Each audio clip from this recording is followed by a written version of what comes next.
Hello students, welcome to our amazing education platform Bal study. आपके अपने YouTube channel बाल study में आपका स्वागत है। आज की क्लास में हम लोग क्लास 10 फिजिक्स चैप्टर फर्स्ट, जिस चैप्टर का नाम है प्रकाश, परावर्तन एवं अपवर्तन, पढ़ने वाले हैं। मुख्यतः इसमें हम प्रकाश के बारे में पढ़ते हैं। तो चलिए शुरू करते हैं। सबसे पहले हम जानते हैं कि प्रकाश का इंग्लिश मीनिंग लाइट होता है। क्या बच्चों, प्रकाश का इंग्लिश मीनिंग लाइट होता है। तो हम जानते हैं कि प्रकाश क्या होता है। तो प्रकाश ऊर्जा का एक रूप है। क्या प्रकाश ऊर्जा का वह रूप है जिसकी सहायता से हम किसी वस्तु को देख पाते हैं। प्रकाश क्या है बच्चों? ऊर्जा का वह रूप है। तो आपके मन में प्रश्न आ रहा होगा कि ऊर्जा क्या होता है। तो बच्चों, ऊर्जा वह होता है जिससे कार्यकर्ता को कार्य करने की क्षमता प्राप्त होता है। तो कार्यकर्ता कौन है? काम करने वाले को कार्यकर्ता कहते हैं। तो जो हमें कार्य करने के लिए जिस क्षमता की आवश्यकता होती है उसे ही तो ऊर्जा कहते हैं। कार्य करने के लिए हमें ऊर्जा की आवश्यकता होती है। तो प्रकाश कौन सा कार्य करता है? तो प्रकाश बैटरी को चार्ज करता है। तो बैटरी को कैसे चार्ज करता है? तो सोलर पैनल के माध्यम से बैटरी को वह चार्ज करता है। सोलर पैनल का नाम तो आपने सुना ही होगा बच्चों। सोलर पैनल के माध्यम से चार्ज करता है। जब सूर्य का प्रकाश सोलर पैनल पर पड़ता है ना, तो सोलर पैनल बैटरी को चार्ज कर देता है। बच्चों, आशा करते हैं कि समझ गए होंगे प्रकाश ऊर्जा का रूप कैसे है, जिसकी सहायता से हम किसी वस्तु को देख पाते हैं। तो प्रकाश की उपस्थिति के कारण ही हम किसी वस्तु को देख पाते हैं। देखिए बच्चों, जब किसी प्रकाश स्रोत क्या होता है? जहां से प्रकाश निकलती है उसे हम प्रकाश स्रोत कहते हैं। बच्चों, जहां से लिख लीजिए आप अपने कॉपी में, जहां से प्रकाश निकलती है उसे प्रकाश स्रोत कहते हैं। मान लीजिए यह सूर्य है और यहाँ से हमें प्रकाश निकलती है। सूर्य से आता प्रकाश का किरण जब इस वस्तु पे पड़ता है ना बच्चों, जब इस वस्तु पे पड़ता है तब इस वस्तु से प्रकाश टकरा कर हमारी आंखों तक आती है। हमारी आंखों तक आती है तब जाके हमें यह वस्तु दिखाई देता है। जब तक प्रकाश टकरा कर हमारी आंखों तक नहीं आएगी तब तक हमें यह वस्तु नहीं दिखाई देगा। एक और एग्जांपल लेते हैं बच्चों हम। देखिए, यह लड़का है, बड़ा ही शानदार लड़का है, अपने प्रेमिका को फूल देने जा रहा है। यह फूल गुलाब का है और गुलाब का फूल यह देगा, और गुलाब के फूल को बड़े ही ध्यान से देख रहा है। तो इसे फूल कैसे दिखाई देता है बच्चों? ऐसा ये फूल कुछ इस तरह से दिखाई दे रहा है कि सूर्य से आता प्रकाश का किरण जब गुलाब पे पड़ता है तो प्रकाश गुलाब से टकरा कर इसके आंखों तक जा रहा है। गुलाब से टकरा कर प्रकाश इसके आंखों तक जा रहा है, जिसके कारण यह फूल इस बच्चे को, इस लड़के को दिख रहा है। और यह फूल अब लेगा और अपनी प्रेमिका के पास जाएगा और उसे फूल दे देगा। आप समझ गए ना? जब तक प्रकाश टकरा कर इसके आंखों तक नहीं आएगी तब तक यह फूल इसको नहीं दिखेगा। आप समझ गए होंगे कि प्रकाश के कारण हमें कोई वस्तु कैसे दिखाई देता है। वस्तु तो हम यह कह सकते हैं कि प्रकाश जब किसी वस्तु से टकरा कर हमारी आंखों तक पहुंचती है तब वह वस्तु हमें दिखाई पड़ती है। क्या समझ गए? तो चलते हैं आगे हमें पढ़ना है प्रकाश के गुण के बारे में, कि क्या क्वालिटी होती है प्रकाश में, प्रकाश के गुण। तो सबसे पहला गुण यही होता है प्रकाश में कि प्रकाश हमेशा सरल रेखा में गमन करती है। प्रकाश हमेशा सरल रेखा में गमन करती है। कहने का अर्थ है प्रकाश हमेशा सरल रेखा में गमन करेगी, अर्थात सीधे जाएगी। प्रकाश हमेशा सीधी रेखा में गमन करेगी। प्रकाश कभी भी ऐसे टेढ़े मेढ़े नहीं चलती। प्रकाश हमेशा सीधी रेखा में चलती। जैसे कि मैं आपको एक एग्जाम्पल देता हूँ। ये मान लीजिए एक टॉर्च है। क्या है? एक टॉर्च है, ठीक ना? ये टॉर्च है, मानना है उतना अच्छा नहीं बना पाता हूँ। मान लीजिए ये टॉर्च है और यहाँ से जब प्रकाश निकलती है ना तो प्रकाश हमेशा सीधी जाएगी। बच्चों, क्या आपने कभी ऐसा देखा है कि प्रकाश जब यहाँ से निकल कर ऐसे चलती है? कभी ऐसा नहीं चलता है। प्रकाश हमेशा सीधी जाती है, अर्थात प्रकाश हमेशा सरल रेखा में गमन करती है, सीधी रेखा में गमन करती है। गमन का अर्थ हुआ प्रकाश हमेशा सीधी रेखा में चलती है। सरल रेखा में गमन करती है मतलब सीधी रेखा में प्रकाश चलती है। और जो मैं ये एरो लगा रहा हूँ यह बता रहा है कि प्रकाश किस दिशा में चलती है। जैसे मैं इस तरह एरो लगाया तो इसका अर्थ है कि प्रकाश इस दिशा में आगे की ओर चल रही है। ऐसे एरो लगा देता हूं तो प्रकाश इस दिशा में आगे की ओर जा रही है। ठीक है, चलिए अगला गुण देखते हैं। अगला गुण है प्रकाश स्वयं अदृश्य होता है। मतलब हम प्रकाश को नहीं देखते हैं, प्रकाश के कारण किसी वस्तु को देखते हैं। प्रकाश स्वयं अदृश्य होता है, प्रकाश हमें दिखाई नहीं देता है, परंतु इसकी उपस्थिति में वस्तु दिखाई पड़ती है। प्रकाश की उपस्थिति के कारण ही हमें कोई वस्तु दिखाई देती है। तो चलिए अगले गुण की तरफ चलते हैं। चलिए अब हम अगला गुण देखते हैं। अगला गुण है अलग अलग माध्यम में। कहाँ? अलग अलग माध्यम में प्रकाश की चाल अलग अलग होती है। कहने का अर्थ है, पहले माध्यम समझते हैं, माध्यम क्या होता है। तो बच्चों, जहाँ प्रकाश की गति होती है ना, जहाँ से प्रकाश गमन करती है, उसे ही तुम प्रकाशीय माध्यम कहते हैं। जैसे मान लीजिए यह क्या है, यह वायु है, यह वायु है मतलब हवा है, और यहाँ से जो प्रकाश गमन की, तो वायु को हम क्या कहेंगे? प्रकाशीय माध्यम कहते हैं। क्या कहते हैं? प्रकाशीय माध्यम कहते हैं। ठीक ना? तो प्रकाश की चाल जो होती है ना, अलग अलग माध्यम में अलग अलग होती है। जैसे में वायु एक माध्यम है प्रकाश का, प्रकाश की गति का माध्यम एक वायु है, जल है, कांच है, अल्कोहल है, हीरा है, ये सभी क्या है, और अनेकों है, इत्यादि है। मैं इत्यादि लगा देता हूँ, ईटीसी, ईटीसी अनेक है। ठीक ना? प्रकाशीय माध्यम अनेक है। तो मैं आपको कुछ प्रकाशीय माध्यम की चाल भी आगे बताता हूं। बस 1 मिनट रुक जाइए, बस 1 मिनट रुक जाइए। देखिए अगला गुण है हमारे पास कि निर्वात में प्रकाश की चाल सबसे अधिक होती है। कहाँ भाई? निर्वात में। निर्वात में प्रकाश की चाल सबसे अधिक 3 × 10⁸ मीटर प्रति सेकेंड। जब आप इसे किलोमीटर में कन्वर्ट करेंगे ना, तो 3 लाख किलोमीटर प्रति सेकेंड आएगा। मतलब 1 सेकेंड में 3 लाख किलोमीटर प्रकाश गति करती है। किस में? निर्वात में। तो भाई निर्वात क्या होता है? निर्वात तो जहां पे वायु ना हो, वायु की अनुपस्थिति वाली जगह को हम निर्वात कहते हैं। और निर्वात का इंग्लिश मीनिंग वैक्यूम होता है। वैक्यूम इंग्लिश किसका होता है? निर्वात का। ये आप समझ गए। अब मैं आपको प्रकाश की चाल बताता हूं। देखिए बच्चों, निर्वात में प्रकाश की चाल सबसे अधिक होती है, और निर्वात से थोड़ा कम, कहाँ? निर्वात से थोड़ा कम गैस में होता है। ठीक ना? गैस में, गैस से तो कम द्रव में होता है। ठीक ना? द्रव में होता है। और द्रव से भी कम, द्रव से कम ठोस में होता है। सबसे कम ठोस, जो भी ठोस प्रकाशीय माध्यम है ना, ठोस प्रकाशीय माध्यम क्या हो? जैसे हीरा, जैसे में हीरा क्या है? ठोस प्रकाशीय माध्यम है। तो सबसे कम प्रकाश की चाल हीरा में ही होती है बच्चों। आप समझ गए।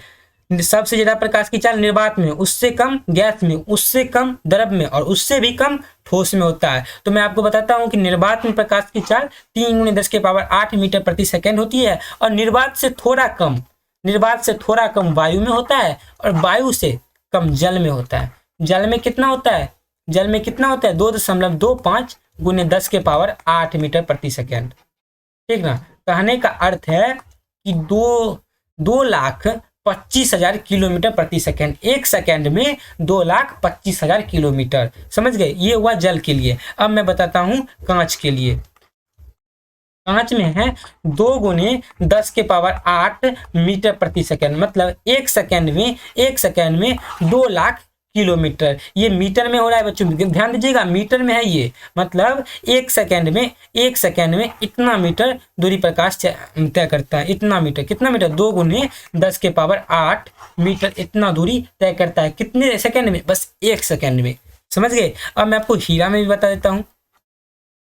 हीरा में प्रकाश की चाल 1.25 × 10⁸ मीटर प्रति सेकेंड होता है। ठीक ना बच्चों? मतलब 1.25 लाख, 1,25,000, 1,25,000।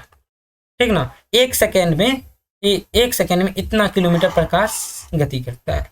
समझ गए आप? अलग अलग माध्यम में, आप जैसे कि यहाँ पे तीसरा नंबर गुण भी देखिए, अलग अलग माध्यम में प्रकाश की चाल अलग अलग होती है। अब चलिए चलते हैं 5वें नंबर गुण की तरफ। 5वां नंबर गुण है बच्चों, प्रकाश की गति के लिए किसी निश्चित माध्यम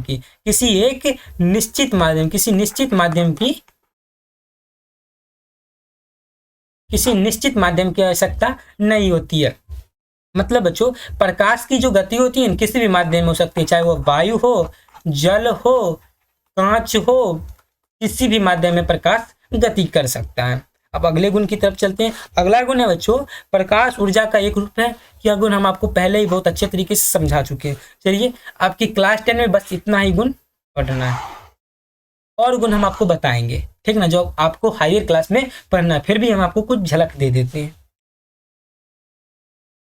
देखिए 7वां नंबर आपका गुण है, प्रकाश एक विद्युत चुम्बकीय तरंग है। यह क्या होता है? तो जो प्रकाश होता है अनेकों माध्यम में गमन कर सकता है। इसी गुण को हम विद्युत चुम्बकीय तरंग भी कहते हैं। प्रकाश के विद्युत चुम्बकीय तरंग के कारण ही प्रकाश निर्वात में भी गमन कर लेता है।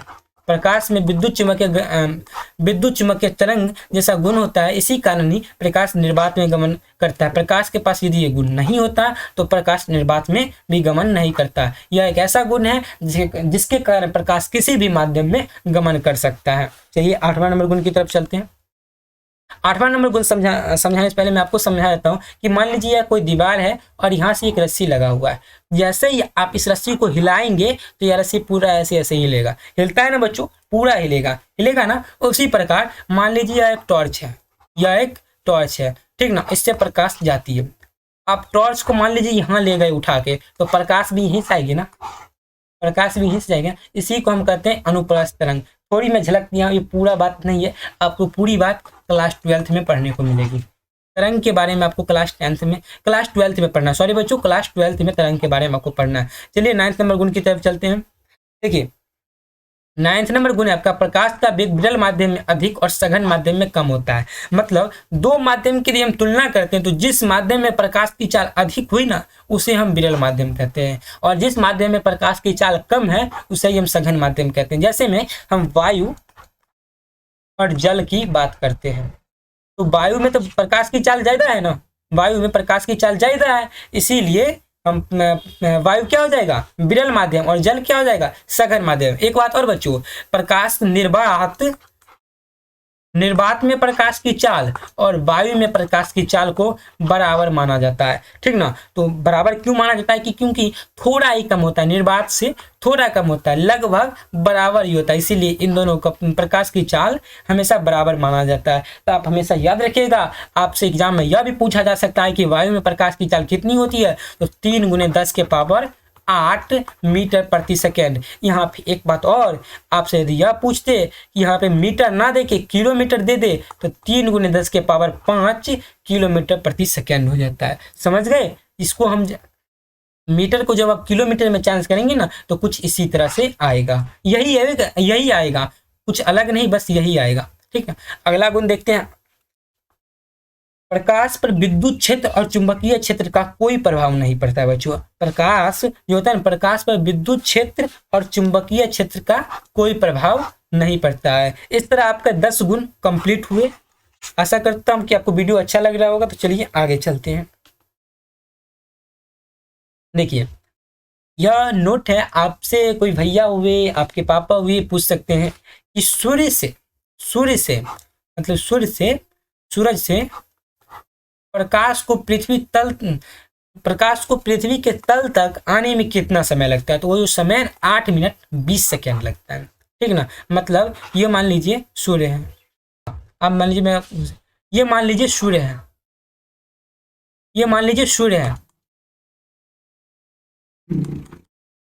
सूर्य है, और यह पृथ्वी है, और यहाँ से सूर्य से जो पृथ्वी के तल तक प्रकाश आएगी ना, तो इसके बीच का जो समय होगा 8 मिनट 20 सेकेंड, 8 मिनट 20 सेकेंड लगता है। समझ गए? अगले गुण की तरफ चलते हैं। ये नोट है, जो प्रकाश की गणना की ना, सबसे पहले रोमन नामक वैज्ञानिक ने की। मैं आपको बता रहा था कि प्रकाश की चाल निर्वात में अलग होती है, जल में अलग होती है, वायु में अलग होती है, और निर्वात और वायु में समान होती है। तो इसके बारे में किसने बताया? तो रोमन नामक वैज्ञानिक ने सर्वप्रथम यही थे, रोमन नामक वैज्ञानिक, जिन्होंने प्रकाश की चाल को मापा था। समझ गए आप? चलिए आगे चलते हैं। अब हम लोग पढ़ने वाले हैं प्रकाश की किरणें, कि प्रकाश की किरणें क्या होता है। तो देखते हैं कि प्रकाश की किरणें क्या होता है। प्रकाश के गमन पथ को प्रकाश की किरण कहते हैं बच्चों। प्रकाश के गमन पथ को प्रकाश की किरण कहते हैं। जैसे प्रकाश कैसे गमन करते हैं, ऐसे ना, मतलब बिल्कुल सीधा रेखा में, तो इसी को तो हम कहते हैं किरण। कितना आसान है, इसी को तो हम कहते हैं किरण। प्रकाश के गमन पथ को प्रकाश का किरण कहते हैं। समझ गए? अब चलते हैं प्रकाश का किरण पुंज की तरफ, कि प्रकाश का किरण पुंज क्या होता है। तो बच्चों, प्रकाश के किरणों के समूह को किरण पुंज कहते हैं। प्रकाश की किरणों के समूह को किरण पुंज या प्रकाश पुंज भी कहते हैं। प्रकाश की किरणों के समूह को किरण पुंज या प्रकाश पुंज भी कहते हैं। किरण पुंज का ही दूसरा नाम प्रकाश पुंज होता है। अब प्रकाश पुंज कैसा होता है बच्चों, तो वो देखिए, प्रकाश पुंज आप देखिए, जैसे एक किरण ये हुआ, ठीक ना, 2 किरण ये हुआ, तीसरा किरण ये हुआ, चौथा किरण ये हुआ, पांचवा किरण ये हुआ। और इनके समूह को ही तो कहते हैं प्रकाश का किरण पुंज या प्रकाश का प्रकाश पुंज, ठीक ना। अब प्रकाश के किरण पुंज भी कई प्रकार के होते हैं। ये जो बेचारा है प्रकाश का किरण पुंज, यह अकेला नहीं है, इसके 3 पुत्र है, इसके 3 संतान हुए। तो देखते हैं वो क्या क्या है। देखिए, सबसे पहला देख लेते हैं कि प्रकाश के कितने प्रकार होते हैं। प्रकाश पुंज के कितने प्रकार होते हैं, तो 3 प्रकार है। प्रकाश पुंज का दूसरा नाम किरण पुंज होता है। तो किरण पुंज 3 प्रकार के होते हैं। कौन कौन सा भैया, तो प्रकाश पुंज अर्थात किरण पुंज कितने प्रकार के होते हैं, तो 3 प्रकार के। लेकिन कौन कौन से इसके प्रकार होते हैं, चलिए वो भी देख लेते हैं। प्रकाश देखिए एकदम कितनी स्पीड में आ रहा है, ये भागा और एकदम स्पीड में आया कि हम ही है प्रकार किरण पुंज के 3 पुत्र, हम ही है किरण पुंज के 3 संतान। तो कौन कौन से है 3 संतान, देखते हैं। पहला है अपसारी किरण पुंज, दूसरा है समांतर किरण पुंज, और तीसरा है अभिसारी। सबसे बड़का अपसारी किरण पुंज, उस मझला समांतर किरण पुंज, और सबसे छोटका अभिसारी किरण पुंज, ठीक ना। पहला अपसारी किरण पुंज, समांतर किरण पुंज और अभिसारी किरण पुंज। अब इसके बारे में भी जानेंगे, ये कौन सा काम करता है। जब पिताजी किरणों के समूह है, तो ये भी तो किरणों के समूह ही है, लेकिन इसके गुण अलग अलग है, इनका कार्य अलग अलग है। तो चलिए इनके कार्य के बारे में भी जानते हैं। सबसे पहले हम क्या देखेंगे, अपसारी किरण पुंज के बारे में कि अपसारी किरण पुंज क्या होता है।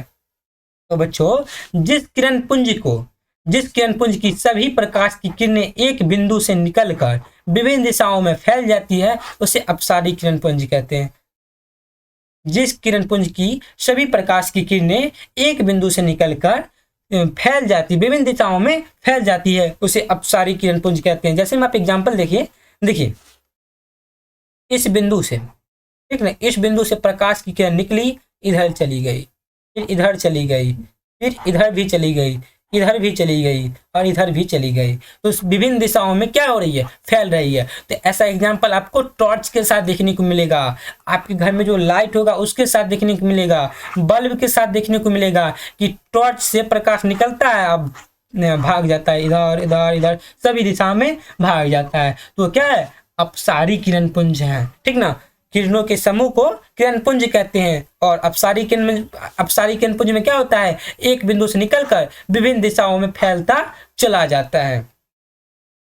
अब देखते हैं अभिसारी किरण पुंज की तरफ हम लोग चलते हैं। तो अभिसारी किरण पुंज से पहले मझला को देख लेते हैं कि समांतर किरण पुंज क्या होता है। तो बच्चों, समांतर किरण पुंज वैसा किरण पुंज होता है जिसमें प्रकाश की सभी किरणें एक दूसरे के समांतर होती है, जिसमें प्रकाश की सभी किरणें एक दूसरे के समांतर होती है। जैसे एग्जाम्पल में देखिए, जैसे देखिए ये भी प्रकाश, ये भी प्रकाश, ये भी प्रकाश की किरण, ये भी प्रकाश की किरण, ये सभी प्रकाश की किरण है जो कि एक दूसरे के समांतर है। समांतर कहने के क्या अर्थ है, इनके बीच की जो दूरी होती है ना, हमेशा समान होती है, कभी भी एक दूसरे को काट नहीं सकते हैं। काट देंगे तो ये समांतर नहीं रहेंगे, लेकिन इनके बीच की दूरी जब भी समान होगी तो ये एक ही दिशा में तय करेंगे और एक दूसरे को कभी नहीं काटेंगे, कभी नहीं काट सकते हैं। इसी को तो कहते हैं समांतर किरण पुंज। जैसे में 10 लड़के हैं, ठीक ना, और उनके पास लेजर लाइट है, वो भी जलाए, वो भी जलाए, वो भी जलाए, ये भी जलाए, और सब एक दूसरे के समांतर जला रहे हैं। तो ये क्या है, समांतर किरण पुंज है। किरण पुंज में हमेशा तीर का निशान दिया जाता है कि प्रकाश की किरण को दर्शाने के लिए, ठीक ना। तो अब चलते हैं हम अगले की ओर। अगला है हमारा अभिसारी किरण पुंज। ये किस खेत की मूली है, चलिए देखते हैं। जिस किरण पुंज में प्रकाश की सभी किरणें एक बिंदु पर मिलती है उसे अभिसारी किरण पुंज कहते हैं। भाई, जिस किरण पुंज में प्रकाश की सभी किरणें एक बिंदु पर मिलती है उसे अभिसारी किरण पुंज कहते हैं। एग्जाम्पल में देखिए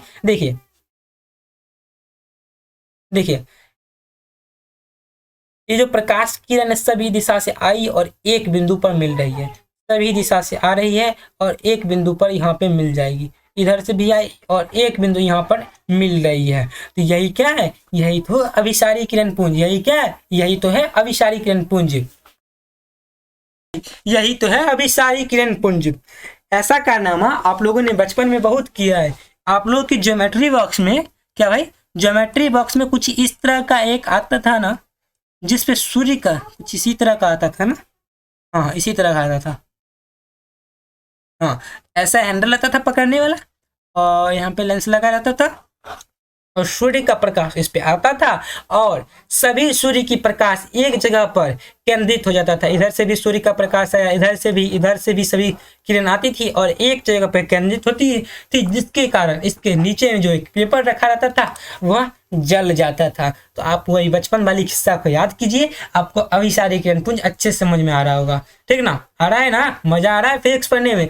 फिजिक्स पढ़ने में आपको काफी मजा आएगा, हमसे भी यदि आप जुड़े रहते हैं तो। चलिए अब देखते हैं प्रकाश के उत्सर्जन के आधार पर इन्हें कितने भागों में बांटा गया है। प्रकाश के उत्सर्जन कहने का मतलब है कि प्रकाश की उत्पत्ति जो होती है, प्रकाश जो निकलता है ना, उसके आधार पर, प्रकाश जो निकला उसके आधार पे वस्तु को, मतलब पदार्थ को दो भागों में बांटा गया है। वो कौन कौन से भाग है? कौन कौन से भाग है भैया? दो भाग है। कौन कौन से, वो भी देख लेते हैं। पहला है आत्मदीप्त पदार्थ। पहला क्या है? आत्मदीप्त पदार्थ, और दूसरा है अदीप्त पदार्थ। आत्मदीप्त पदार्थ और अदीप्त पदार्थ। अब यह आत्मदीप्त क्या होता है और अदीप्त क्या होता है, ये भी हम देखते हैं। यहाँ पे पदार्थ होगा बच्चों, टाइपिंग मिस्टेक।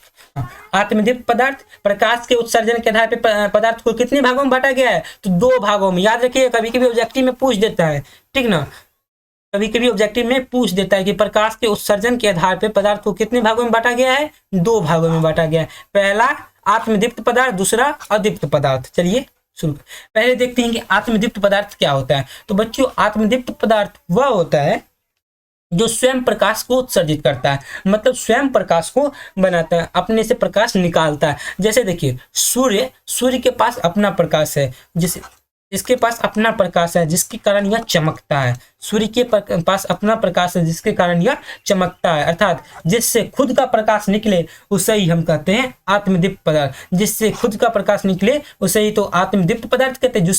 जिससे खुद का प्रकाश निकले उसे आत्मदीप्त पदार्थ कहते हैं। जैसे सूर्य से खुद का प्रकाश निकलता है, इसीलिए सूर्य को आत्मदीप्त पदार्थ कहते हैं। तो इसका परिभाषा कुछ इस तरह से होगा, वे पदार्थ जो स्वयं प्रकाश उत्सर्जित करती है उसे आत्मदीप्त पदार्थ कहते हैं। जैसे सूर्य के पास अपना प्रकाश होता है, तो क्या सूर्य आत्मदीप्त पदार्थ है? बिल्कुल है, आत्मदीप्त पदार्थ। और सूर्य का आत्मदीप्त पदार्थ का दूसरा नाम प्रदीप्त पदार्थ भी होता है, प्रदीप्त पदार्थ, ठीक ना, प्रदीप्त पदार्थ भी होता है। सूर्य, तारे के पास भी अपना खुद का प्रकाश होता है, जिसके कारण रात को चमकता है। दीपक हो गया, जलता हुआ बल्ब हो गया, ठीक ना। आपके घर में जो बल्ब है वह भी आत्मदीप्त पदार्थ है, क्योंकि वह खुद जलता है। टॉर्च हो गया, लैंप हो गया, कैंडल हो गया, मतलब मोमबत्ती हो गया, सभी क्या आत्मदीप्त पदार्थ है। ETC बहुत सारे आत्मदीप्त पदार्थ है। चलिए अब आगे चलते हैं। आगे हमें पढ़ना है अदीप्त पदार्थ। अदीप्त पदार्थ क्या होता है, देखते हैं भाई। अदीप्त पदार्थ क्या होता है? वे पदार्थ जो स्वयं प्रकाश उत्सर्जित नहीं करता, लेकिन प्रकाश की उपस्थिति में दिखाई पड़ते हैं। प्रकाश की उपस्थिति में दिखाई तो देते हैं, लेकिन उनके पास खुद का कोई प्रकाश नहीं होता है। जैसे में आप देख सकते हैं, ये क्या बच्चों, ये एग्जाम्पल गलत आ गया यहाँ पे थोड़ा। जैसे में आपके पास जो लकड़ी होता है, लकड़ी हो गया, बुक हो गया, टेबल हो गया, बेंच हो गया, डेस्क हो गया, टेबल, बेंच, डेस्क, ठीक ना। इन सभी के पास क्या खुद का प्रकाश होता है? नहीं होता है। क्या नहीं होता है? ये प्रकाश दूसरे की प्रकाश की उपस्थिति में हमें ये दिखाई देते हैं। क्या आपको लकड़ी जो मतलब पेड़ पौधे से जो सूख जाता है तब बनता है, वो आपको रात में दिखाई देता है? नहीं देता है, अर्थात इसके पास खुद का प्रकाश नहीं होगा। जिस वस्तु के पास खुद का प्रकाश होगा वो वस्तु आपको रात में भी दिखाई देगा, लेकिन लकड़ी आपको रात में दिखाई नहीं देता है, अर्थात ये अदीप्त पदार्थ है। क्या टेबल आपको रात में दिखाई देता है? प्रकाश की अनुपस्थिति में, जहां प्रकाश नहीं होता है वहां पे आपको लकड़ी टेबल दिखाई देता है? तो बोलोगे नहीं, इसीलिए क्या टेबल भी अदीप्त पदार्थ। लेकिन टेबल प्रकाश की उपस्थिति में तो दिखाई देता है बच्चों। तो शर्त क्या है? प्रकाश की उपस्थिति में दिखाई भी देना चाहिए। तो टेबल तो दिखाई देता है, इसलिए क्या है? अदीप्त पदार्थ हुआ अदीप्त पदार्थ। क्या टेबल अदीप्त पदार्थ है? हाँ बिल्कुल है। बेंच भी आपको रात में नहीं दिखाई देता है। सॉरी बच्चों, थोड़ा हिचकिचाहट आ जाती है, माफ कीजिएगा इसके लिए। बेंच भी आपको रात में नहीं दिखाई देता, लेकिन प्रकाश की उपस्थिति में दिखाई देता है। इसी तरह काफी सारे आपके एग्जाम्पल हो सकते हैं, जैसे आपका फोन, प्रकाश की, जो आपका फोन है बच्चों, उसका जो फ्लैश लाइट जब जलता है ना, जब आप फ्लैश लाइट जलेगा तो वो आत्मदीप्त हो जाएगा, जलता हुआ फोन आत्मदीप्त हो जाएगा, ठीक ना। लेकिन फोन को जब आप स्विच ऑफ कर दीजिए, फोन को स्विच ऑफ करने के बाद उसमें कुछ नहीं दिखाई देता है, तब वह क्या हो जाएगा, अदीप्त हो जाएगा, ठीक ना। चलिए आगे चलते हैं। आगे हम देखिए मोस्ट इंपोर्टेंट, चंद्रमा, ये एग्जाम्पल है, कई बार आपके एग्जाम में यह पूछा जाता है। सबसे पहले तो हमें इस बात की दुख है कि यहाँ पे जो टाइप करता है ना हमारे, वो गलत टाइप कर दिया। हाँ देखिए, चंद्रमा जो होता है बच्चों, चंद्रमा, चंद्रमा भी एक अदीप्त पदार्थ है, क्योंकि यह प्रकाश उत्सर्जित नहीं करता है, बल्कि यह अपने पर पड़ने वाले सूर्य के प्रकाश को परावर्तित कर देता है। अर्थात ये जो चंद्रमा है बच्चों, इसके पास खुद का कोई प्रकाश नहीं है, ठीक ना, इसके पास अपना खुद का कोई प्रकाश नहीं होता, लेकिन सूर्य जो होता है, सूर्य सूर्य सन, इसका प्रकाश चंद्रमा पर पड़ता है, इसका प्रकाश चंद्रमा पर पड़ता है, इसीलिए हमें यह दिखाई देता है, और सूर्य के प्रकाश के कारण ही चंद्रमा भी चमकता है। चलिए आगे चलते हैं। आगे में पढ़ना है कि प्रकाश के गमन के आधार पर पदार्थ को 3 भागों में बांटा गया है। प्रकाश के गमन के आधार पर पदार्थ को 3 भागों में बांटा गया है, मतलब कहने का कुछ इस प्रकार अर्थ है, जो प्रकाश जो गति करती है ना, तो प्रकाश जो गति करती है, इसके आधार पे, प्रकाश के गमन के आधार पे पदार्थ को 3 भागों में बांटा गया। तो कौन कौन से भाग उसके, तो सबसे पहला है पारदर्शी पदार्थ, क्या है, पारदर्शी पदार्थ। दूसरा है अपारदर्शी पदार्थ, तीसरा है पारभासी पदार्थ। तो सबसे पहले हम देखेंगे पारदर्शी क्या होता है, अपारदर्शी क्या होता है, पारभासी क्या होता है। इन सभी के बारे में हम देखने वाले हैं, बारी बारी से सब के बारे में हम देखेंगे। तो चलिए देखते हैं पारदर्शी और अपारदर्शी और पारभासी क्या होता है। सबसे पहले हम पारदर्शी के बारे में देखते हैं कि पारदर्शी क्या होता है। तो बच्चों, पारदर्शी पदार्थ वैसा पदार्थ होता है जिनसे जिनसे होकर प्रकाश आसानी से आर पार कर जाता है, उसे पारदर्शी पदार्थ कहते हैं। जैसे में कांच, बच्चों ये मान लीजिए कांच है, जैसे में आप कभी कार में तो बैठे होंगे, कार में तो गरीब है, तो ऑटो में तो सभी बैठे होंगे, तो ऑटो में देखते हो ये शीशा है, तो यहाँ से प्रकाश निकल गया, इधर प्रकाश चला जा रहा है, तो क्या प्रकाश शीशा से पार कर गया ना, शीशा से पार कर गया ना, तो कांच को ही तो हम देहाती भाषा में शीशा कहते हैं। तो शीशा क्या हुआ, मतलब कांच क्या हुआ, पारदर्शी पदार्थ। पानी में भी प्रकाश की चाल दिखाई दे देती है। बच्चों मैं आपको एक इंटरेस्टिंग फैक्ट बता देता हूँ कि जो सूर्य का प्रकाश होता है ना बच्चों, ये सूर्य का प्रकाश है ना, ये मान लीजिए समुद्र है, कोई गहरा समुद्र है, तो सूर्य का प्रकाश समुद्र के अंदर मात्र 200 मीटर की, सूर्य का प्रकाश समुद्र के अंदर मात्र 200 मीटर तक जा सकता है। मतलब ये समुद्र के अंदर हमें 200 मीटर तक बिना किसी प्रकाश के, सूर्य के प्रकाश की सहायता से दिखाई देता है, सूर्य के प्रकाश की सहायता से हमें दिखाई देता है। मतलब सूर्य का प्रकाश समुद्र के अंदर 200 मीटर तक जाता है, इसके बाद नहीं जाता है, अंधेरा रहता है वहां पे, ठीक ना। तो जैसे कांच, पानी, हवा आदि। अब चलते हैं अपारदर्शी पदार्थ की तरफ।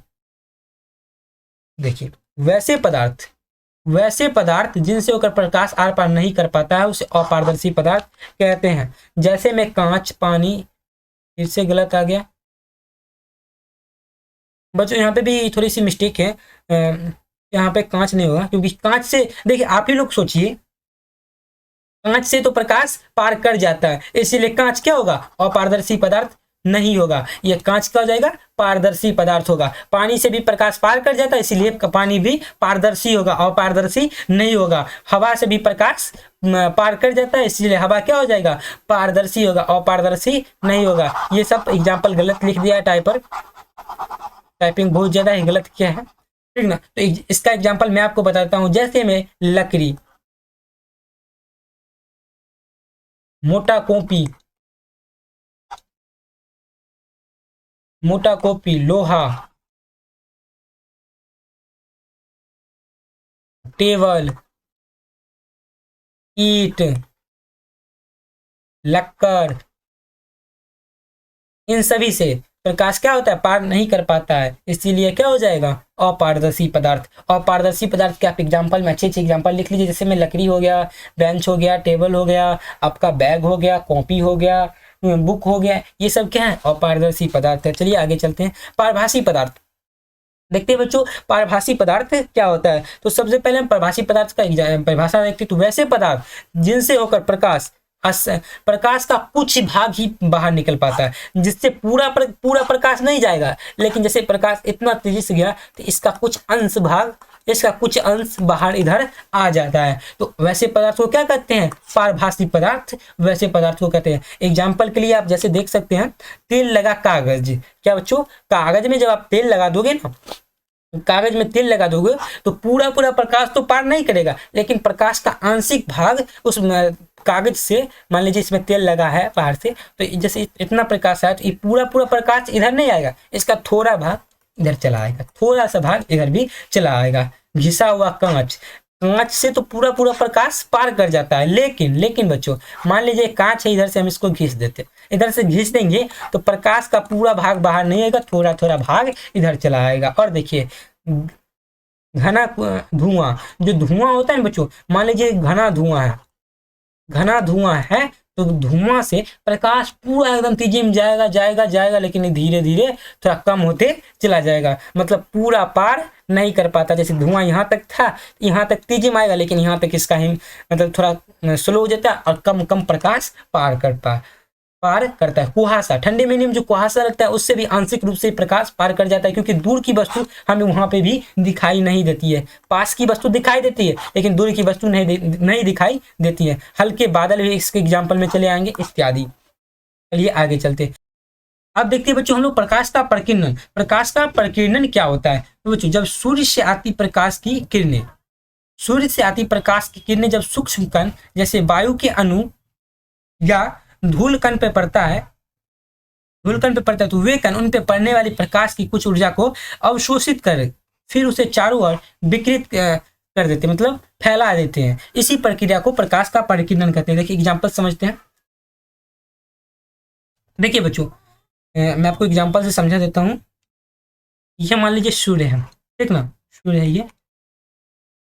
सूर्य से प्रकाश का किरण आया यहाँ पे, सूर्य से प्रकाश का किरण आया इस धूलकण पे, ठीक ना, ये वायु का धूलकण है। तो ये जो धूलकण है कुछ प्रकाश की ऊर्जा को, कुछ उष्मा को अवशोषित कर लेता है, ठीक ना, और जो ऊर्जा बच जाती है उसे अपने चारों ओर फैला देता है। इसी को हम प्रकाश का प्रकीर्णन कहते हैं। समझ गए बच्चे? चलिए चलते हैं आगे हमें पढ़ना है छाया, कि छाया क्या होता है। देखते हैं छाया क्या होता है। देखिए बच्चों जब प्रकाश के गमन पथ पर किसी अपारदर्शी वस्तु को रख दिया जाता है ना, तो प्रकाश की किरण उन्हें पार नहीं कर पाती है, जिसके कारण उस वस्तु के निकट एक अंधेरा क्षेत्र बनता है, जिसे छाया कहते हैं। जैसे बच्चों ये देखिए सूर्य है, इससे प्रकाश की किरण आई इस पे, तो प्रकाश की किरण ये अपारदर्शी वस्तु है, ठीक ना। अपारदर्शी वस्तु किसे कहते हैं? जिससे प्रकाश आसानी से आर पार नहीं कर पाता, मतलब प्रकाश इधर नहीं आ पाएगा, ठीक ना। तो प्रकाश इधर नहीं आ पाएगा, तो प्रकाश जब सूर्य की इस वस्तु पे यहाँ पे पड़ा ना, तो इसके निकट एक अंधेरा क्षेत्र बनता है, इसके निकट एक अंधेरा क्षेत्र का निर्माण होता है, जिसे ही तुम छाया कहते हैं। इतना आसान है छाया पढ़ना। तो चलिए आज के लिए इतना ही, मिलते हैं कल एक और इंटरेस्टिंग टॉपिक के साथ। कल हम आपको प्रकाश का परावर्तन पढ़ाएंगे, प्रकाश के परावर्तन से संबंधित सभी कुछ पढ़ा देंगे। प्रकाश का परावर्तन आप एक झलक देख लीजिए, आपके लिए सारा कुछ तैयार है, देख सकते हैं सारा कुछ हमने आपके लिए तैयार कर रखा है। आप देख सकते हैं प्रकाश के परावर्तन के नियम सब कुछ हम लिख चुके हैं आपके लिए। तो मिलते हैं कल एक और इंटरेस्टिंग टॉपिक के साथ। तब तक के लिए चैनल को सब्सक्राइब कर दीजिए, वीडियो को लाइक कर दीजिए, लाइक के साथ साथ सब्सक्राइब करना ना भूलें। आप ये दोनों करें चाहे ना करें, मुझे कोई फर्क नहीं पड़ता है बच्चों, कोई फर्क नहीं पड़ता है, लेकिन एक बात से जरूर फर्क पड़ता है, आप अपने दोस्तों के साथ इस वीडियो को शेयर जरूर करें, क्योंकि जब इस वीडियो से उन्हें सहायता मिलेगी ना, तो हमें काफ़ी अंदर से खुशी मिलती है कि हाँ मैंने कुछ किया तो किसी को मदद मिली। तो ये मदद कौन कर सकता है? आपके माध्यम से हम इस वीडियो को उन तक पहुंचाना चाहते हैं। आप अपने दोस्त के पास इस वीडियो को जरूर पहुंचाएं। धन्यवाद। मिलते हैं किसी और वीडियो में, नहीं, हम कल मिलेंगे प्रकाश के परावर्तन के साथ आपसे रूबरू हम।